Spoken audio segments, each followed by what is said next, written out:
نبوت کے 14ویں برس محرم کا مہینہ داخل ہوا تو ہجرت کی اجازت ہوگی۔ تو صحابہ نے اکا دکا مال اہل نکلنا شروع کیا۔ تو جب ایک اچھی تعداد نکل گئی تو پھر قریش کو فکر ہوا کہ یہ وہاں جمع ہو رہے ہیں، تو انہوں نے مشورہ کیا کہ کچھ کرنا چاہیے۔ تو شیطان بھی انسانی شکل میں آ گیا اور مشورے ہو رہے ہیں اس کو قید کر دو، تو وہ شیطان اس کو کاٹ دیتا کہ قید کرو گے تو اس کی قوم ہے، قبیلہ ہے، چھڑا لیں گے، کہ اس کو مکہ بدر کر دو، مکہ سے نکال دو، کہ مکہ سے نکالو گے جس جگہ جائے گا وہاں اس کی قوت اکٹھی ہو جائے گی، پھر تمہارے خلاف ہو جائیں گے۔ ابو جہل نے کہا ہر قبیلے کا ایک آدمی لو اور اس کے گھر کا گھیرا ڈالو اور جب نکلے اسے قتل کر دو، یہ ابو جہل نے کہا۔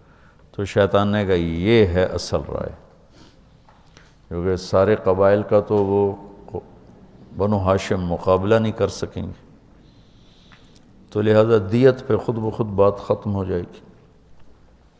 تو جبریل نے آ کر یہ بات اللہ کے محبوب صلی اللہ تعالی علیہ وسلم کو بتائی اور فرمایا کہ اب آپ نکلیں۔ یہ دنیا کو اللہ نے اسباب کے ساتھ چلایا ہے، اتنے بڑی محبوب ہستی کو بھی اس کا پابند بنایا۔ براق تو اظہار قدرت تھا، اظہار ہیبت، طاقت، اس نے ایک پل میں اٹھا کے اور بیت المقدس پہنچا دیا، وہاں سے آگے براق بھی نہیں گیا، کن فیکون کے ساتھ ہی گئے۔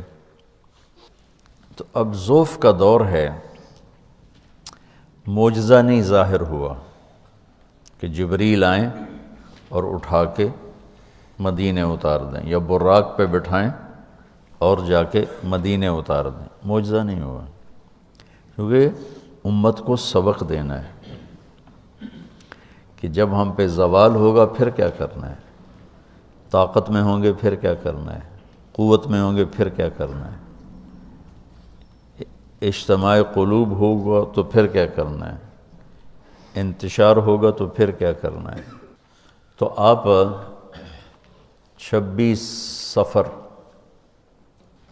ابوبکر صدیق کے گھر تشریف لائے، محرم گزر گیا، 26 صفر تھا، اور کہا کہ ہجرت کا امر آ چکا ہے۔ دوپہر تھی شدید، ابوبکر رہتے تھے جو بڑا ہوٹل نہیں بنا، بڑا ہوٹل لمبا چوڑا، اس کے پیچھے جو محلہ تھا یہاں تھا ابوبکر، وہ جب یہ سب کچھ نہیں تھا تو اس وقت مکے کے دوستوں نے بتایا بھئی یہاں صدیق کا گھر تھا، یہاں اللہ کے نبی کا، حضرت خدیجہ کا، سارا بتایا تھا۔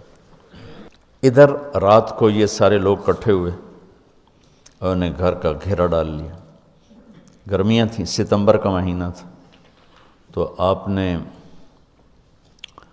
حضرت علی کو اپنی جگہ لٹایا باہر، چادر اوپر لے کے لیٹ گئے، اور آپ ان کو بیچ میں سے چیر کے نکل گئے، وَجَعَلْنَا مِن بَيْنِ أَيْدِيهِمْ سَدًّا وَمِن خَلْفِهِمْ سَدًّا فَأَغْشَيْنَاهُمْ فَهُمْ لَا يُبْصِرُونَ۔ تو شیطان نے شور مچایا، نکل گیا۔ ایک لمحے کے لیے وہ اندھے ہو گئے، پھر ایسے دیکھا تو وہ سویا ہوا ہے، ایسے ہی کسی نے آواز لگائی، اور کمبخت ایمان سے خالی تھے، اور معاشرت اس وقت بھی ایسی تھی کہ گھر گھس کے قتل نہیں کرتے تھے، یہ ان کے اصول تھے کہ کسی کو گھر کے اندر جا کے قتل نہیں کرنا کہ عورتیں خوف زدہ نہ ہوں، بچے خوف زدہ نہ ہوں۔ انتظار کرتے رہے، جب صبح ہوئی تو حضرت علی اٹھے۔ اچھا انہوں نے کیا کیا، انہوں نے کہا پتھر مارو دیکھو کیا کرتا ہے، شاید کپڑا ہٹائے چہرے سے تو پتھر مارے، تو حضرت علی کو پتھر کر ہائے کرے آئے، لیکن چہرہ سے کپڑا نہیں ہٹایا۔ صبح ہوئی تو اٹھے تو انہوں نے پکڑ کے پٹائی شروع کر دی، کدھر ہے محمد کا؟ مجھے کیا خبر، تم باہر تھے میں اندر تھا، مجھے کیا خبر؟ تو پھر وہ کہنے لگے ہمیں شک تو رات کو ہی پڑ گیا تھا، اس لیے کہ اسے جتنے بھی پتھر پڑتے تھے کبھی ہائے نہیں کرتا تھا، اور تیری جو ہائے تھی نا وہ رات کو شک میں پڑ گئے تھے کہ یہ وہ نہیں ہے، لیکن بس ہم دھوکہ کھا گئے۔ تو آپ وہاں سے نکلے تو یہ 27 کی رات تھی، 27 صفر، اور ستمبر کا مہینہ تھا، تو 622 عیسوی تھی۔ تو ادھر ہے مدینہ اور ادھر ہے جبل ثور۔ تو ابو بکر نے عرض کی میں نے ایک غار ڈھونڈ رکھا ہے، پہلے وہاں چلتے ہیں، تو جب ہماری تلاش ذرا رک جائے گی پھر ہم نکلیں گے۔ تو اللہ کے نبی پنجوں کے بل چل رہے تھے، پنجوں کے بل، پنجوں کے بل اس لیے چل رہے تھے کہ پاؤں کا نشان دیکھ کر کھوجی پیچھے نہ پہنچ جائے۔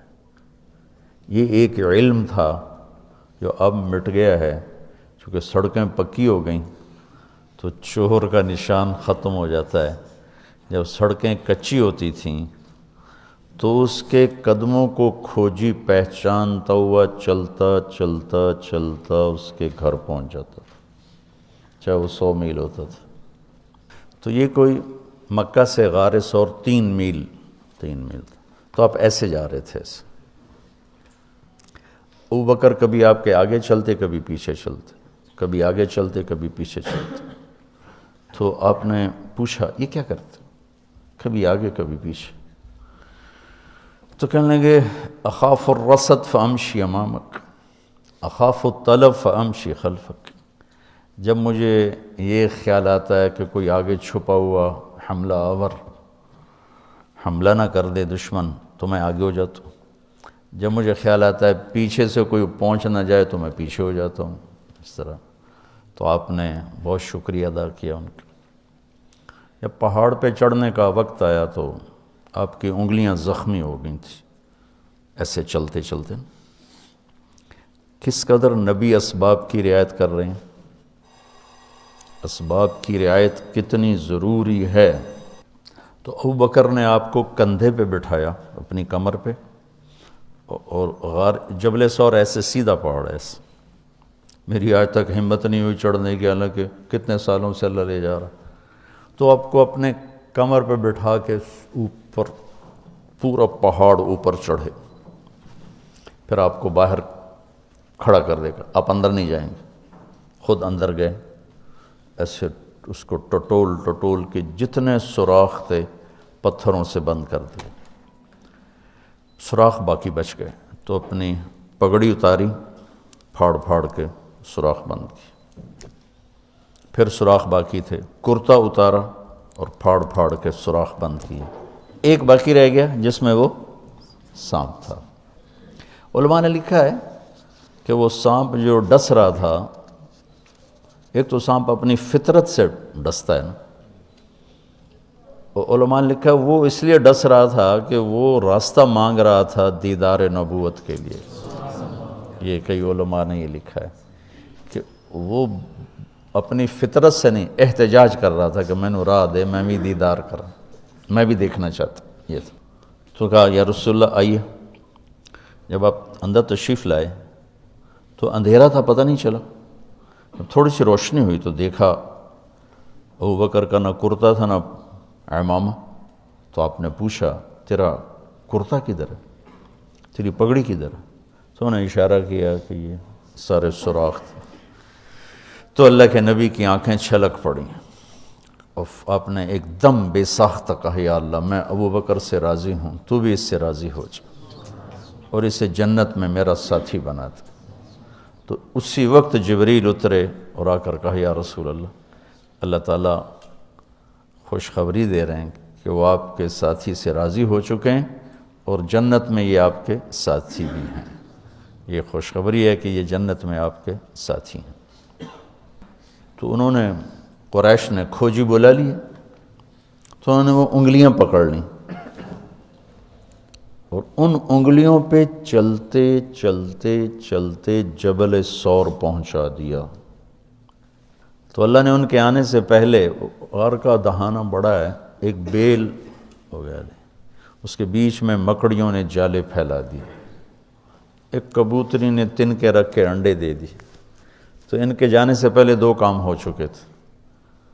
تو وہ کھوجی کیسا، حالانکہ پہاڑ پہ تو، کچی زمین پہ تو پورا پاؤں لگتا ہے، پہاڑ پہ تو ایسے ایک آدھ کوئی نشانی پڑتا ہوگا، تو کیسا علم تھا، ان کو لا کر اس نے دروازے پہ کھڑا کر دیا، کہا یہ اس سے آگے کوئی نہیں۔ تو ابی بن خلف کہنے لگا تیرا دماغ خراب، یہ جالا محمد کی پیدائش سے بھی پہلے کا بنا ہوا ہے، اور تو کہتا ہے ادھر گھس گئے، بے وقوف کہاں لے کے آ گیا؟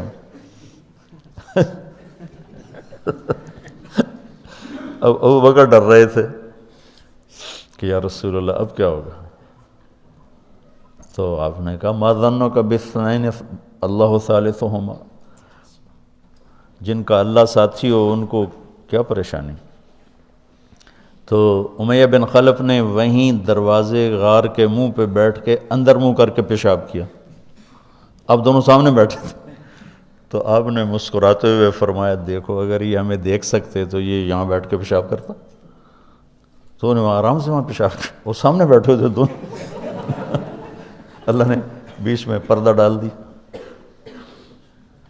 قرآن ابوبکر صدیق کے اندر کے جذبے کو بتاتا ہے، لا تحزن، لا تحزن۔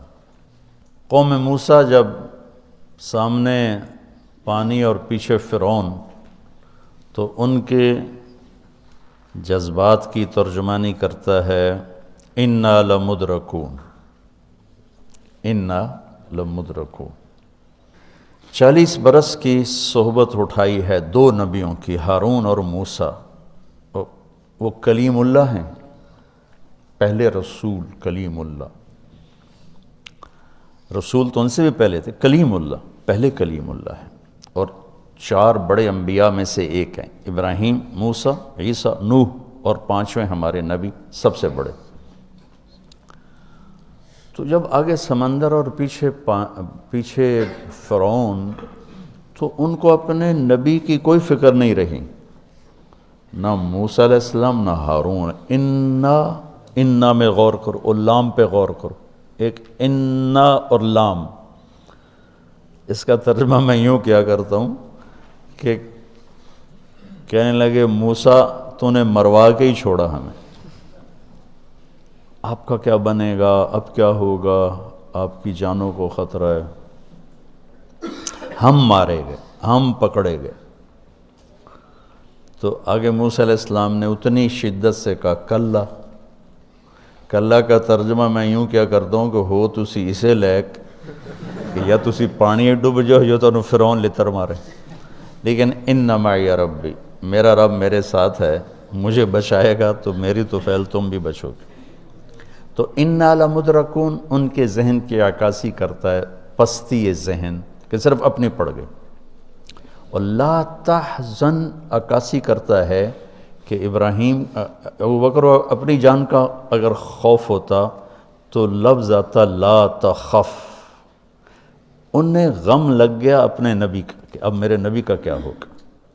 تو حزن اپنے لیے نہیں، اپنے دوسرے کے لیے، آپ کی اب آپ کا کیا بنا، اب میرے نبی کا کیا بنے گا، اس کیفیت کے لیے قرآن نے اس میں عظمت صدیق ہے، لا تحزن، کہ انہیں اپنا کوئی فکر نہیں تھا، انہیں فکر پڑ گیا نبی کی۔ تو انہوں نے کہا ان اللہ معنا، اور ان اللہ معنا، صدیق کو بھی اپنے ساتھ لے لیا، تیرے میرے دونوں کے ساتھ اللہ ہے، فکر۔ موسیٰ علیہ السلام نے صرف اپنے آپ کو لیا ان کے اس جملے کی وجہ سے، ان معی ربی، میرا رب میرے ساتھ۔ تو یہ یعنی اس امت اور اس امت کا فرق میں آپ کو بتا رہا ہوں کہ دونوں لفظ قرآن میں ہیں، سبحان کیا کمال ہے۔ اور میں سوچتا ہوں کتنی پست عقل لوگ تھے، اتنے معجزے دیکھ کر 4 قدم چلے تو کہنے لگے اجعلنا الہا کما لہم آلہہ، بالکل ہی بدھو تھے۔ اور اللہ کے نبی فوت ہوئے اور ابو بکر کا خطبہ سنو، من کان یعبد محمدا فإن محمدا قد مات ومن کان یعبد اللہ فإن اللہ حی لا یموت۔ وہ کہہ رہے ہیں اجعلنا الہا کما لہم آلہہ، موجودگی یہ انبیاء، 2 انبیاء کی موجودگی، اور یہاں وہ دنیا چھوڑ چکے ہیں اور ان کا ایک ادنا خادم اعلان کر رہا ہے من کان یعبد محمدا فإن محمدا قد مات ومن کان یعبد اللہ فإن اللہ حی لا یموت۔